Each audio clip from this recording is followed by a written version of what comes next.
In this video, I'm going to explain to you why chasing and time management is such a key piece of this game. I'm going to give you a rundown on the different mathematics behind killers and survivors in terms of movement. I'm going to give you some general guiding factors of things to look at to make sure that your chases can last as long as possible or as short as possible, depending on who you are.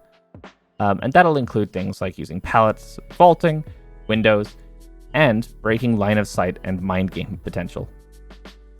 What I will not be doing, and what I will do in a later video, is be going through the different tiles and jungle gyms and helping you understand how to utilize them to their full effectiveness. So please look out for that. And before we get started, if you could give me a subscribe on YouTube if you like the content or if you find it useful, I'd really appreciate it. We're trying to grow up here, and that would be lovely. I'm also streaming and constantly do Q&As on Twitch. It's twitch.tv/spooky_strikes. That'll be linked in the description. We also have a Discord with no people in it because this is the first Dead by Daylight video that we're putting up. So definitely would love to see you there. Dead by Daylight is a really complicated cat and mouse game. And if you don't understand movement and how chases work, you're going to suffer in this. That'll either be by not being able to hold a chase and use up enough of the killer's time and letting down your team, or it'll be by losing out on clutch moments where you can really sort of just escape. My name is Spooky. I'm a red rank on both Survivor and Killer in Dead by Daylight with 600 hours, and I'm here to explain to you how understanding your movement and your chases helps you in Dead by Daylight. A lot of people think that Dead by Daylight is classified as a horror game, or an action game, or a competitive multiplayer game, and while those aren't incorrect, I think the best way to describe Dead by Daylight is actually a time management game. I'd like you to imagine a scenario where the killer loads into the game with 400 hit points. Every single hit point is 1 second of a survivor working on a generator. And from when that game starts, those hit points start going down rapidly. The game could effectively be over in 100 seconds if all survivors are doing a gen and nothing else for the entire duration of the match. And that would require one survivor teleporting over and no survivors stacking on the same generator, but that's essentially the premise of the game. Now, obviously, all 4 survivors doing all the generators uninterrupted isn't going to happen. Eventually, a killer will find the survivor, chase the survivor, and hopefully down the survivor at some point. At that point, one other survivor has to get off their generator and go and get the person off the hook, lest they die. Perks that progress generators, like Hex Ruin or Pop Goes the Weasel, essentially heal the killer. Now, the point here is that the killer wants to keep as many survivors off generators as possible to ensure that the rate that their HP is decreasing is minimized. They want to make sure that the generators are all as close together as possible and that they don't have to cover the entire map for the last 3 as the survivors do their final 1. And ideally, they want to be chasing one person, have one person on the hook, and have another person going in for the save, leaving only one survivor on a generator. From that point, they might be able to even down someone and go straight onto the survivor on the generator or the survivor going for the hook, ergo wasting even more time and forcing the final survivor off the generator. This is a term commonly referred to as gen pressure. It's essentially making sure that all the gens are low, none of them seem like a good option, and providing survivors more incentives to go out and do other things like heal. Now, if you're a survivor, you might have noticed one thing. Generally, this all starts with one chase being successful and one person ending up on the hook, or one person being chased and downed in the time it takes for one survivor to go over and unhook the other and heal them, or maybe heal them. You know, it's not always the best idea. If a survivor is really good at a chase and the killer doesn't give up, you can ideally loop him for 5 generators. You can see very popular YouTubers in Dead by Daylight doing this all the time, and it's really impressive to see. And I'm not going to be able to teach you to do that for 5 generators against a killer who's the same skill level as you. Generally, that won't happen too much. What I am going to tell you is something that's a little bit beyond the basics. That's really going to give you some insight into how the mechanics of movement in this game work and how you can extend your chases. If you're a killer, you can even use this as a guide of what to expect from good survivors as you start getting better at killer in this game. To break down a practical example, I've run some math on both a survivor and a killer running along a straight track. If they were to run along a straight line, the total chase would only take 41.65 seconds. This takes perfect lunging into account and no other sort of maneuverability or perks. However, as we'll go into later in the video, the killers can do a lot of things that can really shorten this time down, and the survivors can do a lot of things to lengthen it.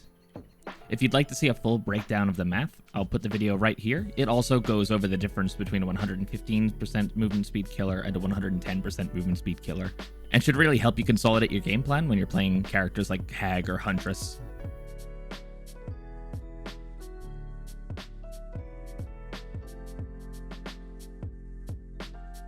I'm going to go into some general guiding factors and tips here. I'll be playing related footage across the screen at this point, but feel free to just listen in if you want. Environmental awareness is incredibly important in Dead by Daylight. You need to both be looking forward to make sure that you're not going to run into anything, as well as looking at the killer to understand where they're moving. This is a really delicate balance, but it's incredibly important so you can guide yourself to the right parts of the map while understanding the route that the killer is taking.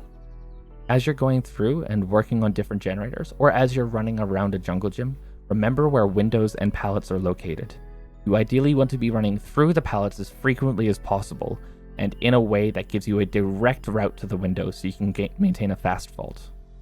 While you're working on generators, healing, or unhooking, understand where you're going to go if the killer starts coming towards you. Having this start of chase plan really optimizes your route and can really avoid the ways that the killer can cut you off through indecisiveness. From that point, it's really important in these chases to take early space. Space literally translates flatly into seconds of chase. This can also dissuade the killer from coming after you and will actually have them go and look for someone else, which is empty time that your people aren't being pressured. It's important to note when the chase begins, going by this same note. When you're outside of chase, you can vault a window as many times as you want, leading to some loops being incredibly damaging for the killer until the chase starts. This can also dissuade them. But once the chase begins, you can only vault a window 3 times before it blocks off, so please remember that as well. As you're moving away from the killer, you ideally want to avoid being cut off. You do not want to give the killer the ability to just look at where you're going and go and hit you there. This is a really easy way for the killer to gain space on you and seconds in your chase. It's important that when you're using pallets, that you're not doing what we call panic vaulting. Pallets have a very generous hitbox for the killer hitting you, and areas with a short side between the rest of the loop and the pallet itself are what we call unsafe pallets.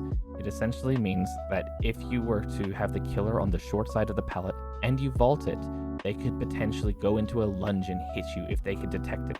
This leads to situations where survivors will start vaulting pallets frequently with no actual way out without taking a hit from the killer or the killer whiffing a hit. But most killers are very good at landing these now, given that you have to telegraph your movement by an entire second and they don't. Some of the things that are really important to try and do mid-chase are either break lines of sight or run mind games with the killer. Breaking lines of sight will allow you to get extra vaults through windows. It'll also start the timer for windows that are previously blocked, and it will stop the accumulation of any bloodlust, which will put the killer back to their default movement speed. Whereas mind games will actually make the killer try and run the tile differently or less optimally, trying to think that they can cut you off at a point. Common ways that you can do these on killers is by running guessing games at windows. If you're vaulting a window, you can move one way and the killer will move the same way on their side of the wall to try and cut you off. Then you can quickly turn around and go the other way. This buys you extra time and can get you to an additional jungle gym where you can then run with a new window and a new pallet. Another option is if the killer vaults the wall, you can do what's called a wall deck. This is very inconsistent and some killers will look behind them as they move through the window just to try and catch you doing this. There are lots of great guides on how to wall tech, and I personally don't do it a whole lot while I can do it, so I would actually recommend those guides more than mine. Being aware of the sound that you make and that the killer makes is incredibly important, particularly for the survivor side as you're going through and trying to run mind games and break line of sight. Be aware that grass will have a specific sound to it, so will mud, and so will chain link fences. If you're looping a killer around these areas, they could use this louder terrain, and they can use that to approximate your location and understand which way to go. They can also use that to try and understand if you're even at the loop or if they should get out of there and go into a new one. A common perk for survivors is a perk called Iron Will, which comes off of one of the characters that you get from the base game. Iron Will at maximum rank will make you silent if you're injured. However, it's incredibly important to understand that there's another perk called Strider that will actually make you louder. It's important to know that Strider works in a way where if Iron Will brings you from 100 to 0, Strider will bump you back up to 50. Every other survivor will run at 150. So you'll still be quieter, but you will be audible. It's also important to know that certain sounds can't be stopped. So things like screams from the doctor or the sickness sounds from the plague cannot be mind gamed. They cannot be stopped, and it'll give the killer a significant advantage in approximating your location. Alright guys, those are all my tips at the moment that I have around movement mechanics and chases. If you have any questions at all, you can leave that in a comment, you can go into Discord, or you can even just jump into my streams. I constantly do Q&As, generally between matches while queues are running. I hope you enjoyed it, I hope you found that more interesting, and I hope you definitely do give this game a proper go if you're still getting into it. That all being said, my name is Spooky, and I hope you all had a great time. I'll catch you in the next one. See ya!